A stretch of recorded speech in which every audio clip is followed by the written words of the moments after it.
The first of the classic War Eagles was the great P-38 Lightning fighter, designed and built by Lockheed. Though still a young company by the mid-1930s, Lockheed was already renowned for its technical excellence. Starting in 1927 with wooden aircraft such as the Vega, the company concentrated on light transports of very clean lines, offering high speed and excellent range for the period. In the early 1930s, Lockheed switched to metal construction with the twin-engined Electra. This also introduced retractable landing gear and a tail unit with two fin and rudder units.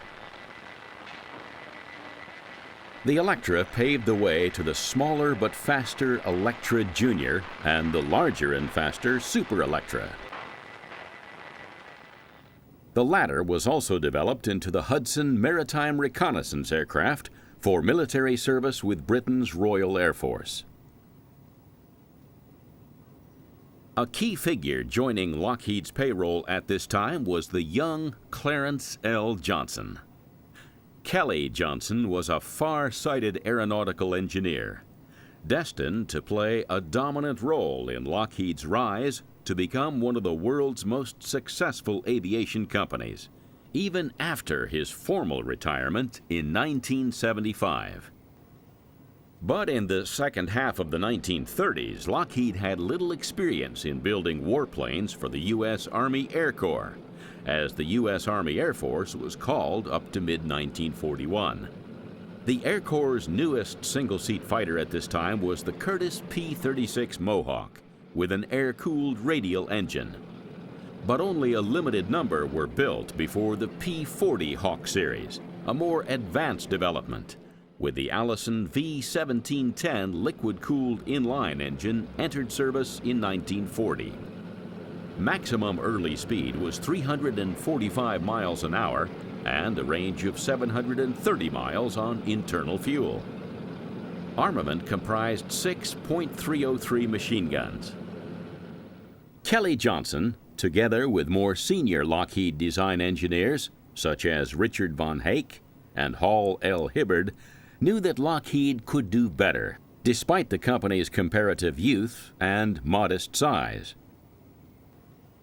In 1937, the company responded to an Air Corps requirement for a high-performance interceptor optimized for the high-altitude role against long-range bombers. Lockheed's proposal was the radical Model 22 design. In June of the same year, Lockheed gained an order for one XP-38 prototype, with provision for the very heavy armament of 4 50-caliber machine guns and 4 23mm cannon.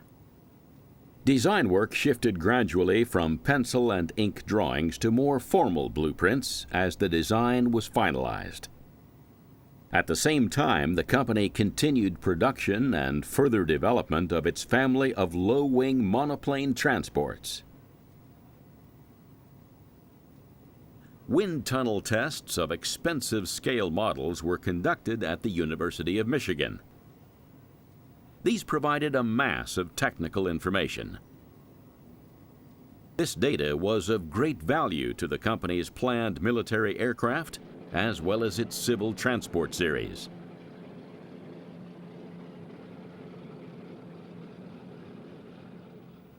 By this time, the Lockheed plant at Burbank, California had grown into a major industrial organization housed in modern buildings with advanced facilities. Later, however, the threat of war would see the plant cleverly disguised by camouflage into what appeared to be a typical Southern California residential area. To achieve this effect, specially painted camouflage netting was carried on posts over every significant part of the plant to conceal the facility and to ensure continued aircraft production. However, this was in the future. In the first part of 1937, Lockheed had made its pitch to the Air Corps with the innovative Model 22.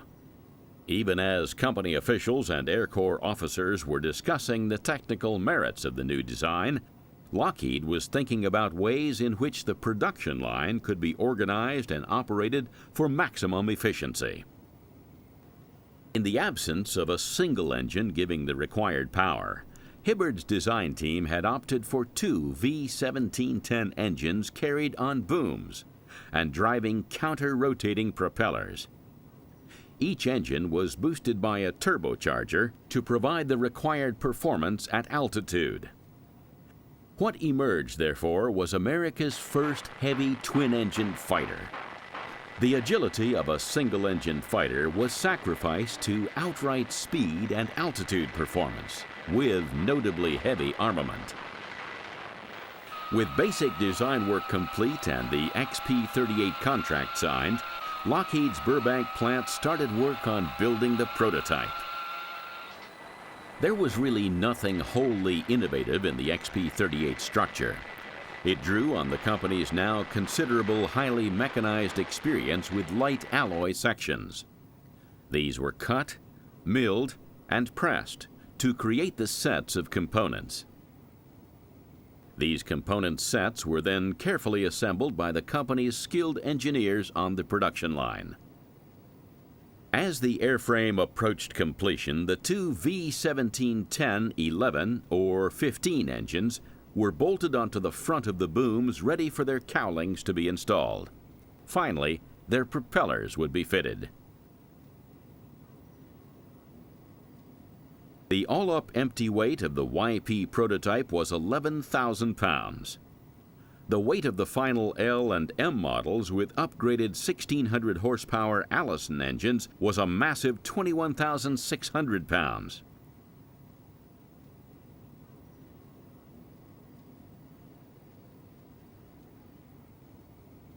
A total of 10,037 aircraft of the Lightning series would be produced.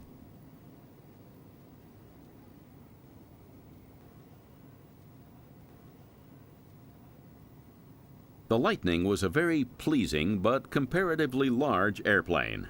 It was based on a dihedral and tapered wing. Each wing carried outboard ailerons and inboard flaps on its trailing edge. The two engine cowlings, or nacelles, at the front were extended backwards as booms that provided space for each engine's turbocharger. A broad tailplane connected the rear of the booms. The two oval section booms carried the engine nacelles at their front. The door-covered bays for the main landing gear units and the engine radiators and turbochargers were in their center, and the two vertical tail units were at their rear. The tailplane connecting the booms had a movable elevator, and the rear of each vertical tail fin was fitted with rudders. The advanced landing gear was of the tricycle type, and this proved its worth when operating in difficult weather conditions, such as those in Alaska and the Aleutian Islands.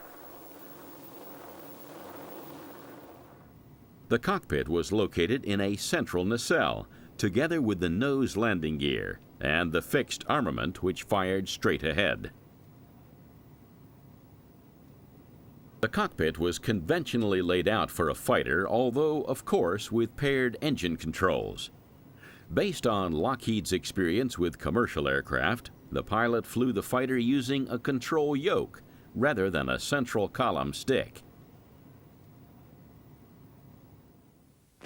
The Lightning had an armored glass windscreen.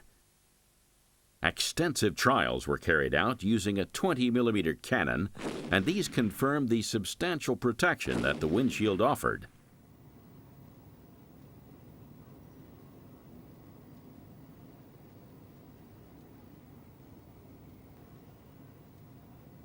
There was also an armored plate directly behind the pilot's seat.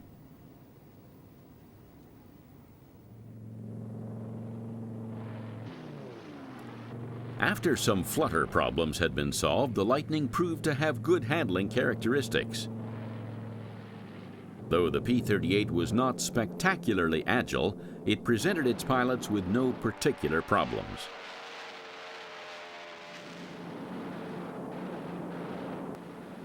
The definitive gun armament on the Lightning was one 20mm cannon with 150 rounds and four 50 caliber machine guns with 500 rounds per gun firing dead ahead, unlike all other U.S. fighters of the time, where the guns fired through the aircraft's propeller arc.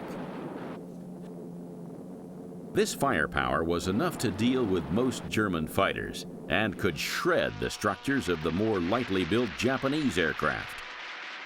And the punch it could deliver could handle most ground targets.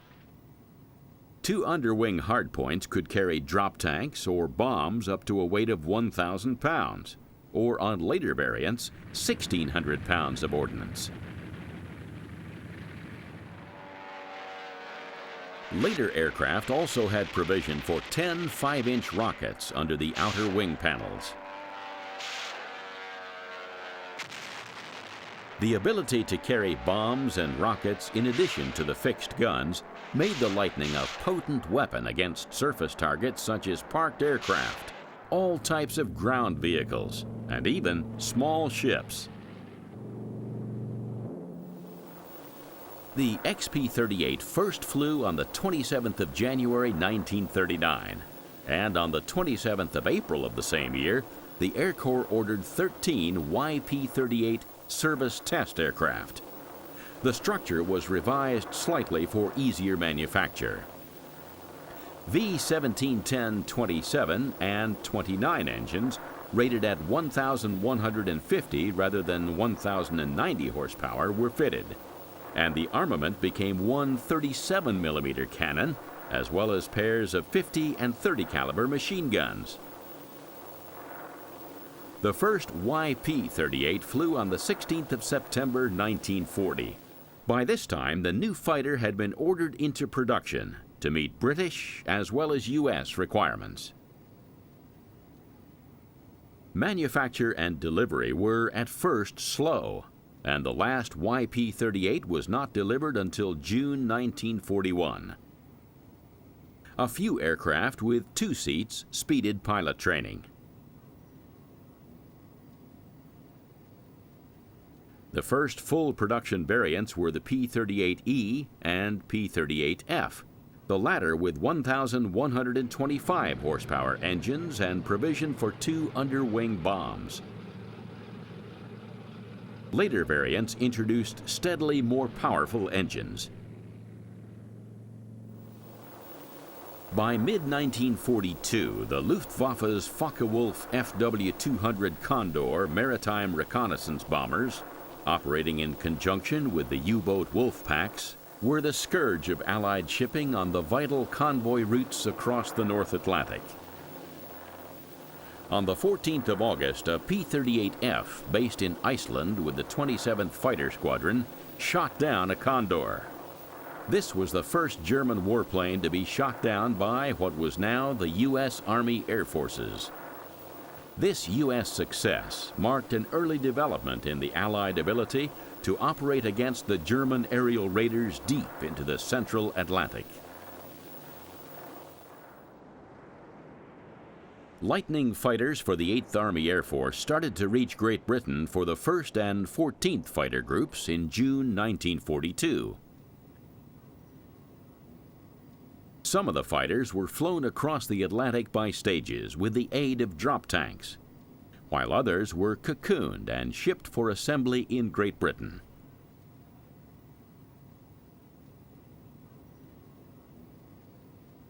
Joined by the men of the 82nd Fighter Group in November 1942, the pilots of the 1st and 14th Fighter Groups were eager to get into battle against the Luftwaffe. The Royal Air Force was already prosecuting the bombing campaign against occupied Europe by night. But now, and for the next 3 years, the 8th Army Air Force would take the battle to the enemy by day.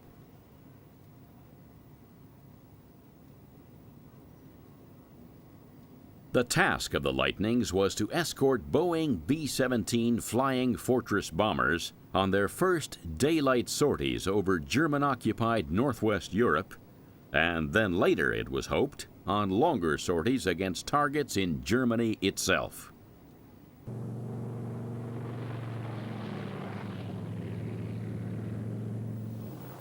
The bombers flew in boxes designed to provide a high degree of mutual defensive fire, and the boxes were staggered in altitude, width, and length, according to tactical schemes that were varied at different times.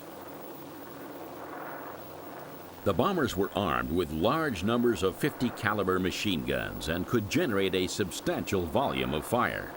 But it was recognized that this fire could be useful only against German fighters that came within range.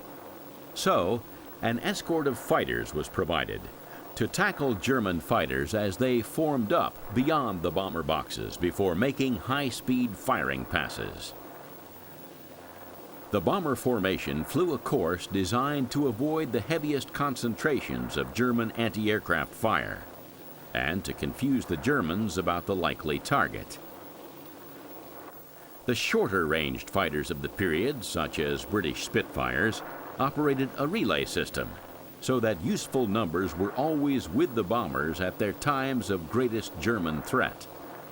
But the Spitfire Mark IX had only a combat radius of 220 miles on internal fuel, sufficient to reach northeastern France and the Low Countries.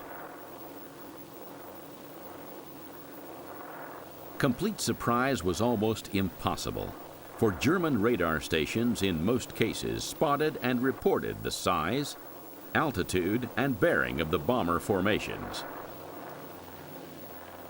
In its P-38L form, the Lightning eventually would have range on internal fuel of 460 miles. But this was not enough to allow the Lightning to escort the bombers very deep into German territory. It wasn't until the deployment of later War Eagles, such as the P-51D Mustang, with an incredible absolute range of 2,080 miles with drop tank, that the bombers could be escorted all the way to their targets in eastern Germany. Even so, the Lightning proved a useful but not totally successful escort. Its firepower was adequate, as a growing number of kills testified. But the Lightning lacked the agility to mix it with the opposing Focke-Wulf FW-190 and the Messerschmitt Bf-109 single-engine fighters in any sort of turning engagement. The theater in which the Lightning started to come into its own was North Africa, from where the fighters began operating in 1942.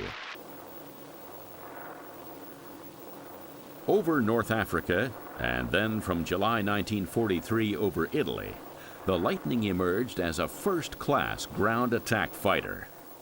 Roaming far and fast, the fighter's fixed and disposable armament allowed it to search out and destroy troop concentration, fighting vehicles, artillery, and dumps. The Lightning was also a good escort for the Douglas C-47 Dakota that had by this time become the mainstay for Allied tactical transport and airborne forces. The Allied Mediterranean Air Forces, combining 2 numbered U.S. Air Forces and 2 British named Air Forces, controlled operations in this vast theater. In command was U.S. Lieutenant General Ira C. Aker. As in Northern Europe, a major role was entrusted to the heavy bombers. Here, once again, the Lightning had a major role to play in the escort of the bombers, as they started to rip the heart out of German and Italian capabilities in heavy daylight raids. Flying as a fighter bomber and in its F-4 and F-5 variants in the photo reconnaissance role, the Lightning was a warhorse of the air effort as the Allies landed on the European mainland from September 1943.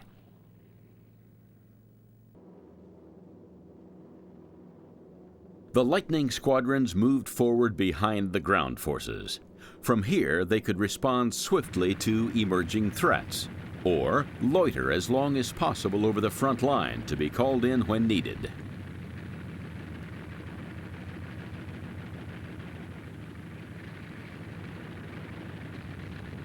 The squadron's operating conditions were generally very basic, and this placed great emphasis on the skill and adaptability of the ground crews, who kept the aircraft serviceable under almost every adversity of ground and weather.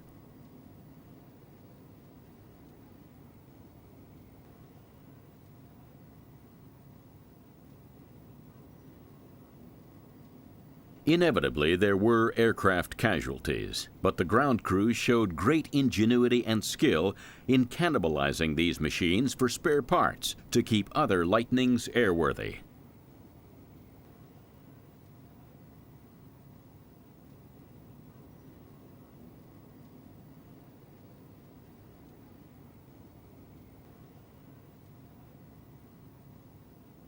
With a Lightning declared serviceable, it was time to load its fuel. Up to 424 U.S. gallons were carried internally in 6 wing tanks.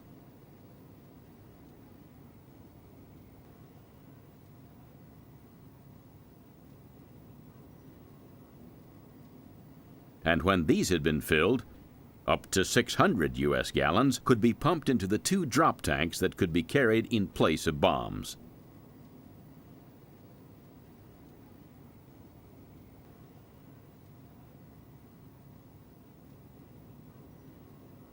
Once all the fuel had been loaded, the fuel bowsers were withdrawn to a safe distance before any external ordnance was brought up.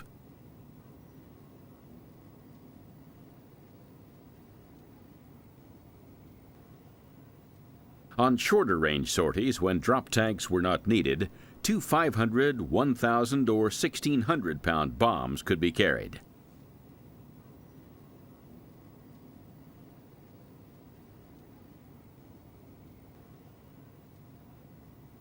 Once the bombs had been loaded, they were armed and then made safe by the fitting of a wire that prevented the nose-mounted arming rotor from turning. As the bomb fell from the Lightning, this wire was pulled loose, and the turning rotor then armed the bomb.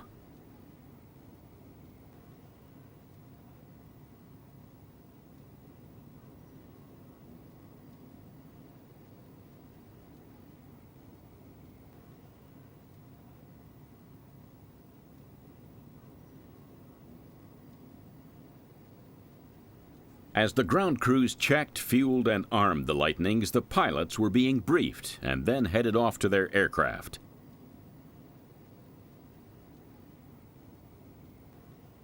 The crews used every type of transport available.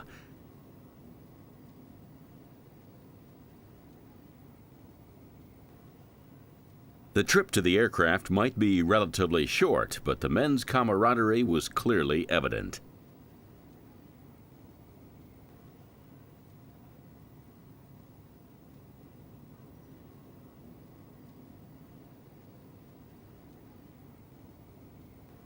Upon arrival at his Lightning, the pilot was greeted by one of the ground crew before mounting his aircraft. Once on the wing, he recovered his flying helmet, oxygen mask, and mission maps.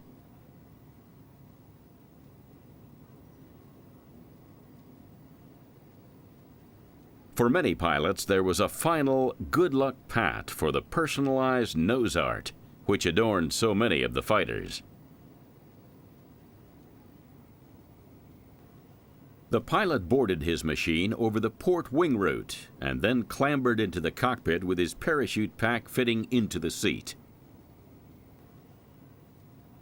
As the top of the cockpit was closed and locked, a pilot might take a last look at family photographs before passing these and any other personal items to a member of his ground crew. The carriage of personal material was banned on operational sorties in case it fell into the hands of the Germans.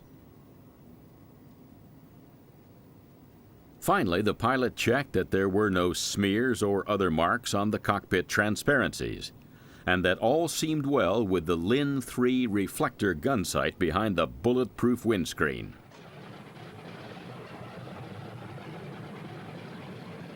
Once all the pre-flight checks had been completed, the engines were started, and each pilot taxied his machine out toward the runway and lined up for takeoff.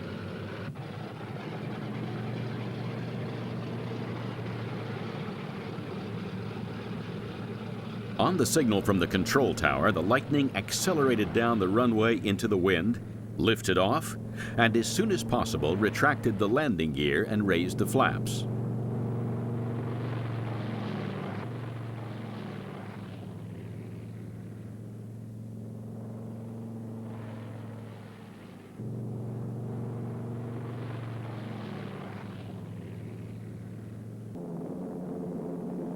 Once all its aircraft were airborne and formed up, the squadron headed for its target area.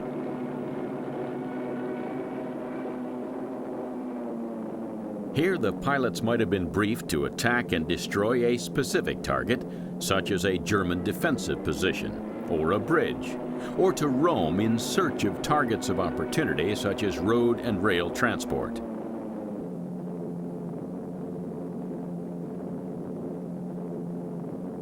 From what had originally been designed as a high-altitude escort fighter, the P-38 Lightning had developed into a superb low-level attack warplane. Diving attacks were often made to maximize speed, simplify bomb aiming, and reduce the target area visible to German anti-aircraft gunners.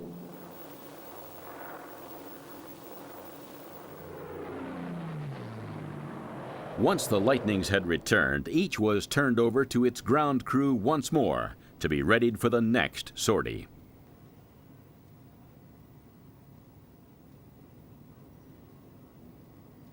Nicknamed Hub and praised by General Jimmy Doolittle as the 8th Air Force's greatest fighter group leader, Colonel Hubert Zemke claimed 17.75 air combat victories.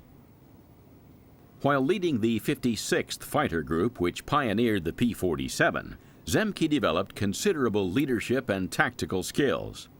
He also urged that fighters should not be tied to the bombers they were escorting, but instead given roaming remit to search out and destroy German fighters, and this proved successful.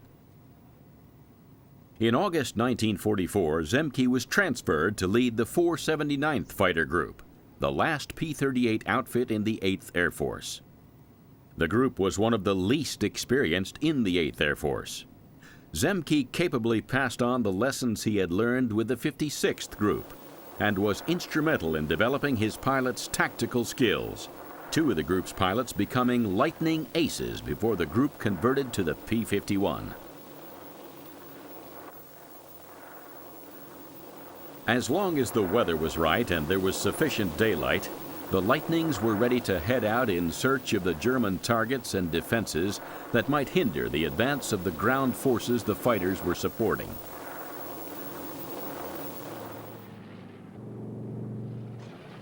Limited use was made of the Lightning to tow the Waco CG-4 Hadrian assault glider. And so the Lightning's ground attack war continued, the most spectacular results coming when an ammunition truck or train was hit and exploded, or when the boiler of a steam locomotive was punctured.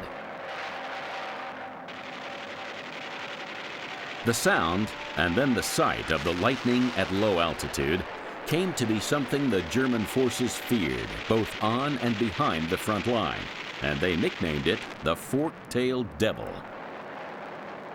No matter what the terrain was or the type of weather that prevailed, the Lightnings seemed almost always to be there and make their presence felt with devastating effect.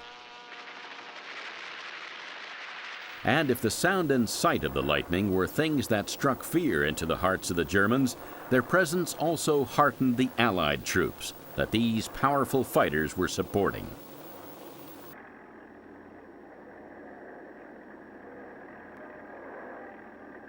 The Lightnings were there as the Allies drove northward through Italy from September 1943, south and then east across northern France from June 1944, and north up the Rhone River in southern France from August 1944.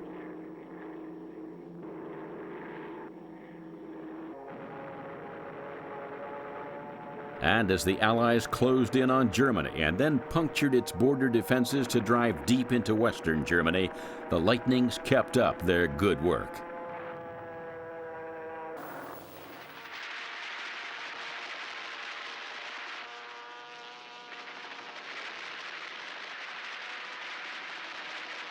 By this time, the Luftwaffe was a shadow of its former self. The P-38s continued their war of attrition against any aircraft that they could catch on the remaining German airfields.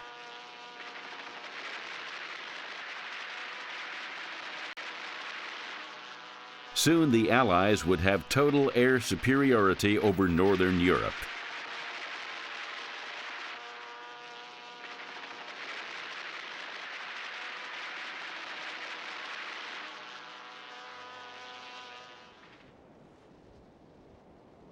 The other theater in which the Lightning distinguished itself was the Far East in the war with Japan, which had made huge advances between December 1941 and mid-1942.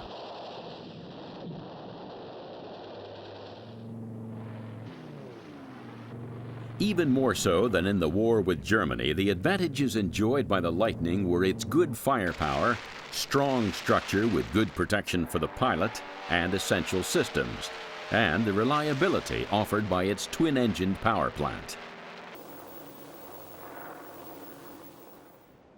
In the Pacific Theater, the Japanese Naval Air Force's most important fighter, in technical as well as numerical terms, was the Zeke.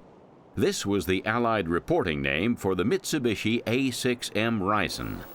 This last meant Zero Fighter, and the A6M also became known to the Allies as the Zero. Captured and repaired examples of the Zero were put through their paces by the Allied Technical Air Intelligence Unit. This was a joint U.S., Australian, and British unit, and its pilots and engineers assessed the Zero in Australia and then in the USA. Designed as a long-range fighter for operation from aircraft carriers and land bases, the Zero was moderately well-armed and had adequate performance. The Zero reflected Japan's belief that the fighter's most important attribute was first-class dogfighting agility, rather than high outright performance, structural strength, and defensive features such as armor and self-sealing fuel and oil tankage.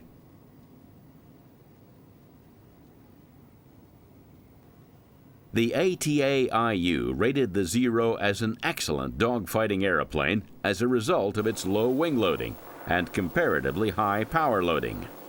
This meant that the Zero possessed superior capability in a turning engagement and generally had a higher climb rate at lower altitudes.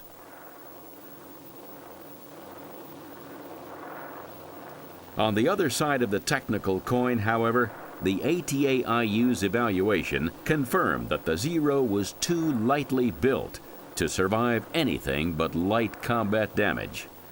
The evaluation also revealed that the Zero was not as well protected as contemporary Allied fighters and possessed lower rates of acceleration in both level flight and the dive.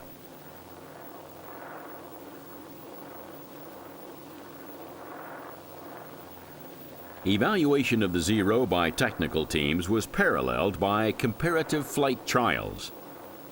The Allied types against which the Zero was flown in mock combat included the land-based Lightning and carrier-borne fighters such as the Grumman F-4F Wildcat, Grumman F-6F Hellcat, Supermarine Seafire, and Vought F-4U Corsair.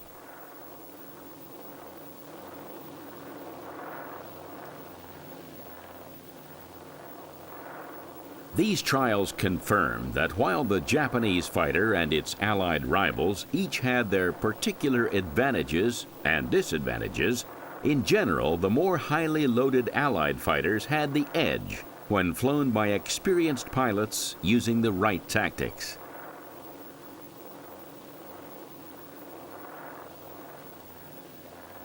The primary advantages enjoyed by all the Allied fighters were greater strength, much better protection for the pilot, and key elements of the airplane, generally higher speed, and far superior dive and zoom performance.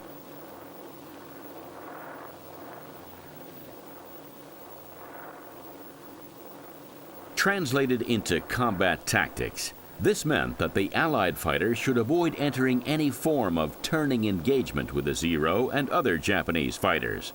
and instead make slashing attacks in the form of high-speed dives through any Japanese fighter formation before making a zoom climb back to altitude.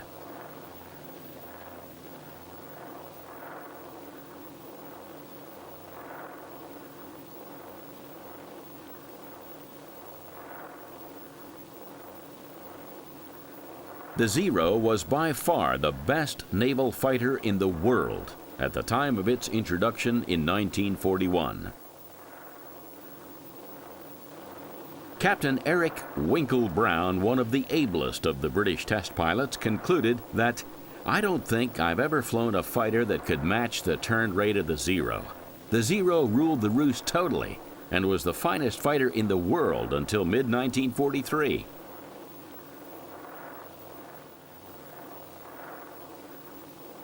The primary exponent of the Lightning in the Southwest Pacific area was Major General, later Lieutenant General, George C. Kenney's U.S. 5th Army Air Force. This supported General Douglas MacArthur's land forces in their drive westward along New Guinea's coast and then north to the Philippine Islands.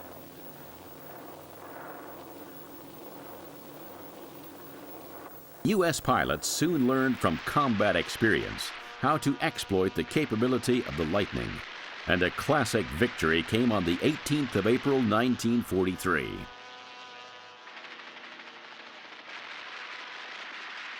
On this date, Lightnings of the 18th and 347th Fighter Groups make a long flight to ambush and shoot down the 2 bombers and 5 of the 6 escorting fighters, delivering Admiral Isoroku Yamamoto, commander of the Japanese Combined Fleet, on an inspection visit to an island base in the Solomon Islands. Yamamoto was killed, and the course of the Pacific War was arguably changed.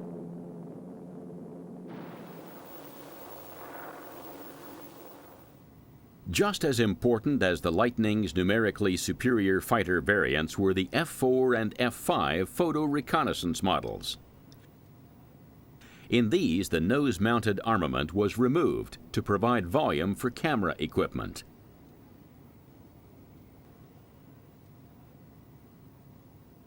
Flying fast and far, the reconnaissance aircraft were the eyes of an Allied air effort that became highly skilled in the rapid generation of timely intelligence.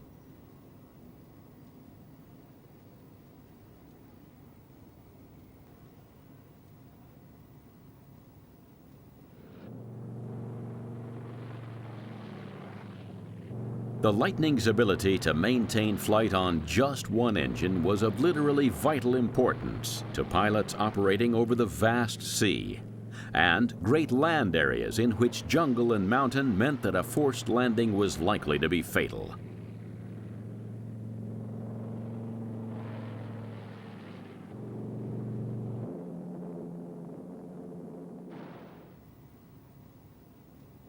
Perhaps even more so than in Europe, ground crews had to be meticulous in the maintenance of their aircraft and the armament on which the offensive capabilities relied. After each mission, cleaning the guns in the nose of the Lightning was vital to remove fouling by any residue of burnt explosive powder.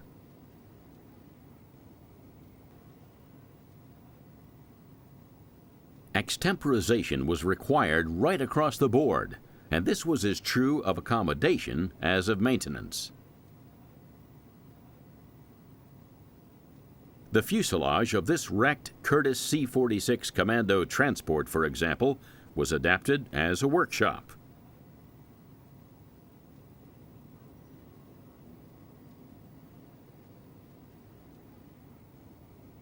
As the land forces leapfrogged forward along the coast of New Guinea and then invaded the Philippines, they had the benefit of powerful tactical air power. This air power operated from Japanese airfields, which were among the first objectives earmarked for capture. After their seizure, these airfields were improved to cope with the larger, heavier, and more numerous U.S. aircraft.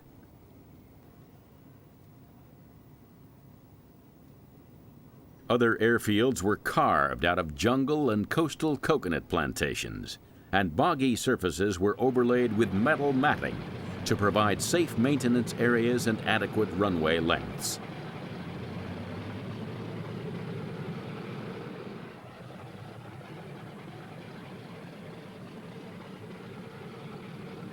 The Lightning operated from such airfields, often only a short flying time behind the front line.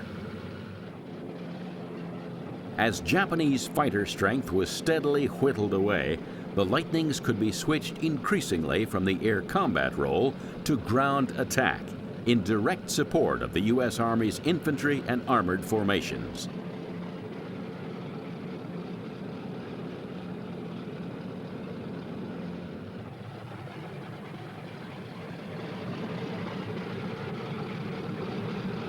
As in Europe, control of the air had been wrested from the Japanese and was, by now, in the hands of the Allies.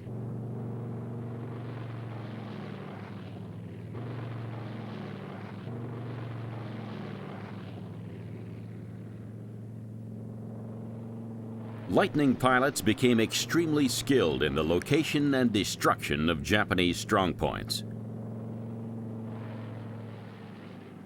These were carefully concealed on flat ground and in hillsides.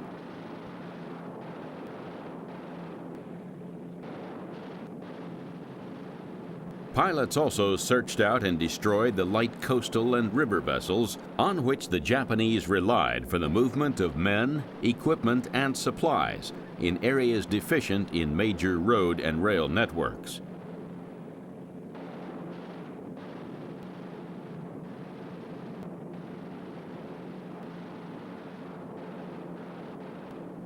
Progressively, Allied air power began to dominate the skies over the Pacific.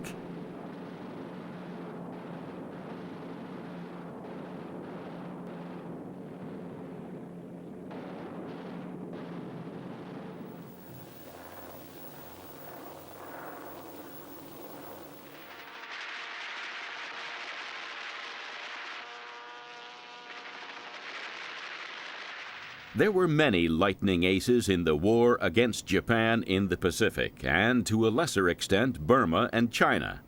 Captain Harry H. Seeley was a 10th Army Air Force ace who flew over Burma. These Far Eastern Lightning experts included the two highest-scoring U.S. aces of World War II, Richard I. Bong with 40 victories, and Thomas B. Maguire with 38 victories.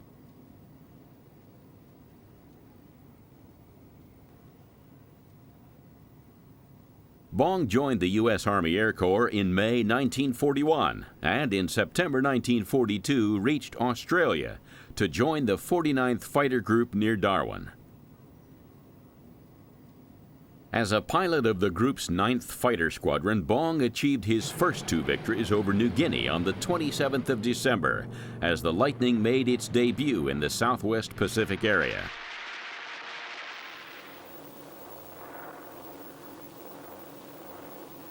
By the end of March 1943, Bong's tally had risen to 9, including 6 Nakajima Ki-43 land-based fighters, and to 11 by late July. Then on the 26th of July, Bong claimed 4 fighters and another 2 days later.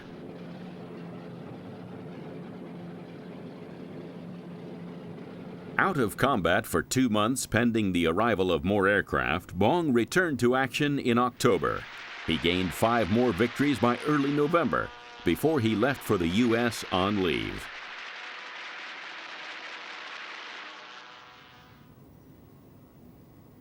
Bong returned in February 1944 and received a roving commission to fly where and with whom he liked.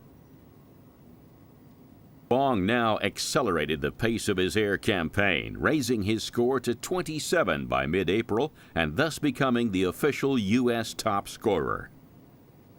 Sent home again, Bong undertook an advanced gunnery course and then returned to New Guinea in September 1944 as a gunnery instructor.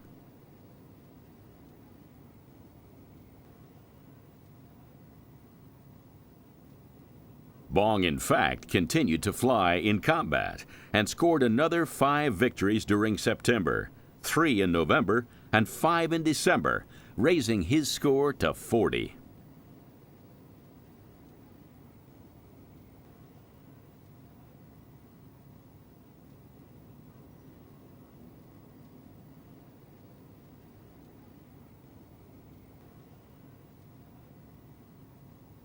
Bong was now flying over the Philippines, where on the 12th of December 1944, General MacArthur presented him with a Medal of Honor.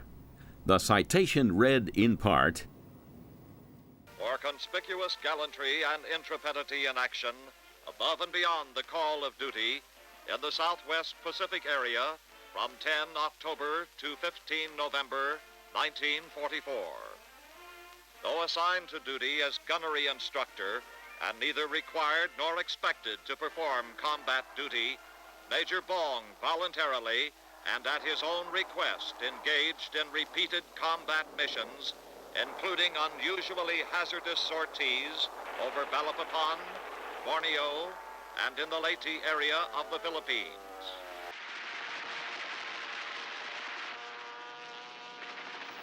Though he scored no more air-to-air victories, Bong was heavily involved in ground attack and anti-shipping operations over and round Leyte. He was then taken off operations once again and sent back to the USA in January 1945.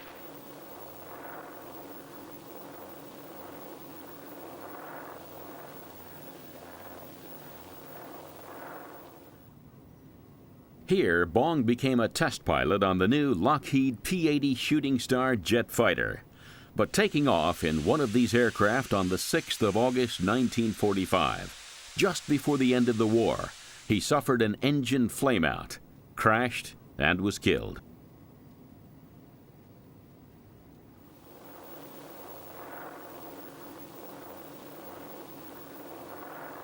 As an escort in the Pacific Theater, the Lightning had as its primary charge the consolidated B-24 Liberator heavy bomber.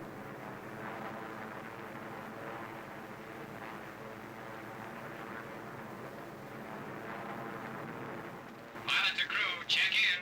Over. Place gun, okay. Tail gun check. Billy turret getting set now. Mr. Gun, okay. Pilot to navigator. What's the word? Navigator to pilot. Approaching target. Check. There it is, the end of the line.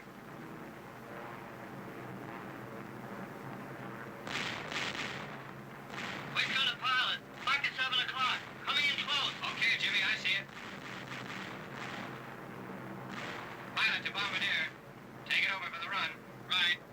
We're making the run. Bomb base open. Keep heading 340. Easy. Hold it.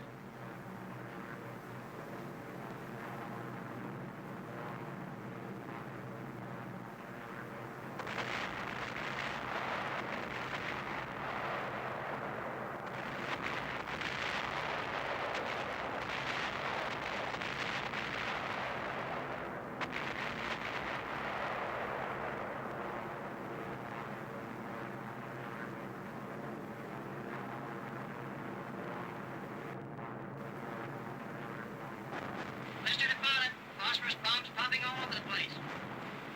Yeah, they're getting our range.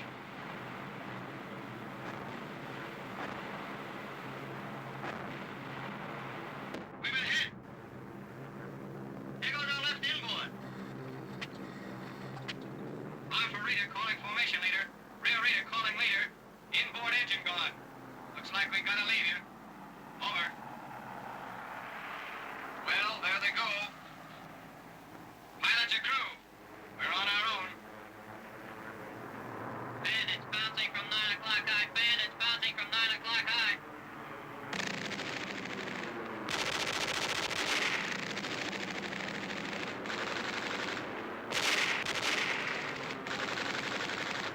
Finding on through. Stay with me. Hang on. You've nicked him. Got him. Keep pouring it in. I got him. I got him. He flopped. Still coming. Get that one diving through. Got him. Nice going. Watch it. Bandits out of the sun.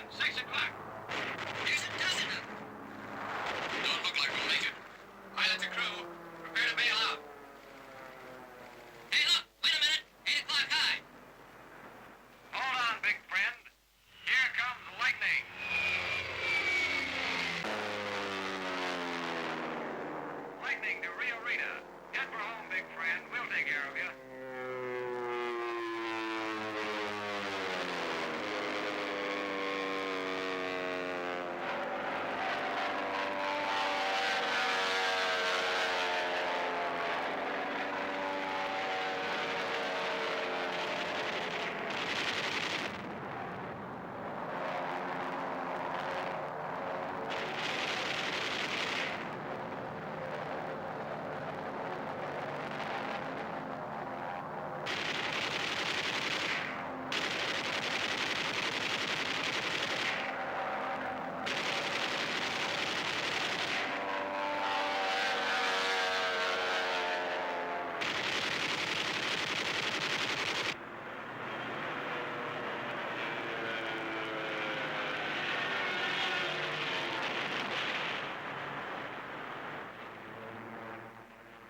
Well, we're in the clear now. This lightning's a terrific, eh? Control tower from Army 127. Control tower, over. Army 127 from control tower. Go ahead. Clear the field for crash. Army 127 from control. Try to make it on runway 2. Land east to west. Over. Wilco. Nose wheel's gone. Start sweating, friends. We're coming in.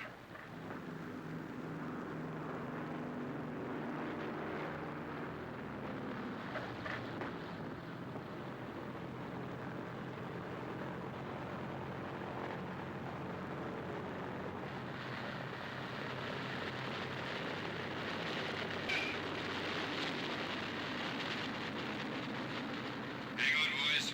This is it.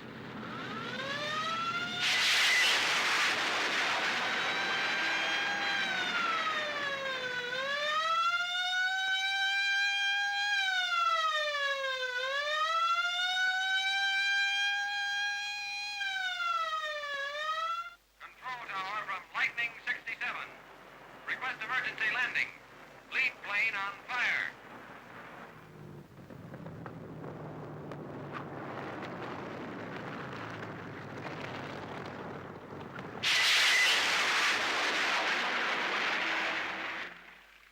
It was not all one-way traffic, however. The Lightning proved very successful, but also suffered its share of losses. Many of these losses were the result of non-operational factors, but most resulted directly from enemy action or the damage sustained in combat. Many damaged aircraft managed to return to base, often on only one engine, and of these, large numbers survived a crash landing. But on occasion, the Lightning was too heavily damaged to survive the landing, and either broke up or caught fire on impact with the runway. It was among the greatest tragedies of air operations in World War II when an aircraft managed to return but then crashed with fatal results.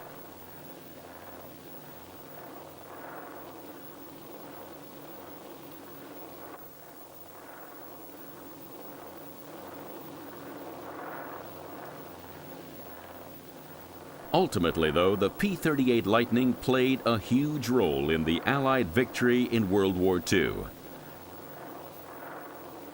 It was the only U.S. fighter that remained in production throughout the war. But other, even greater war eagles were to follow.